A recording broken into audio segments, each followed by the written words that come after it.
საქართველოს შრომის კოდექსში შესატანი ცვლილებების მიხედვით დეკრეტული შუაბულება 477-დან 730 კალენდარულ დღემდე იზრდება. საგანაკვეთური მუშაობისას კი დამსაქმებელი ვალდებულია დასაქმებული ქალბატონის თანხმობა მიიღოს. თინა წულუკიანის ინიციირებული კანონპროექტის თანახმად ასევე იზრდება ბავშვის გაჩენისას ერთჯერადი დახმარების ოდენობაც. იგი ნაცვლად 600-ისა 1000 ლარი გახდება. ინიციატივას დადებითად აფასებს საჭალის პროფესიული კავშირების ხელმძღვანელი, თუმცა აქვე განმარტავს, რომ საჭიროა შეიქმნას კონტროლის მექანიზმი, რომელიც დასაქმებულების ინტერესებს დაიცავს და კანონპროექტით გათვალისწინებული დებულებების შესრულების მონიტორინგს მოახდენს. წინააღმდეგ შემთხვევაში შრომის კოდექსში შეტანილი ცვლილებები პრაქტიკულად შესაძლოა არ შესრულდეს.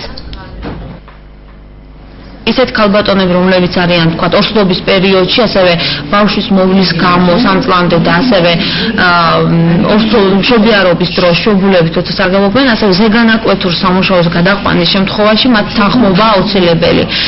დამატებით იუსტიციის სამინისტროს ინიციატივა ამ დანაწესებს შეიცავს. თუმცა შობულებების ოდენობა ასეთ შემთხვევაშიც გამონაკლისს შობულება, ანაზღაურების წესები, რაც პარლამენტში უკვე კანონპროექტის სახით დევს, თითქმის შინაარსობრივად ემთხვევა.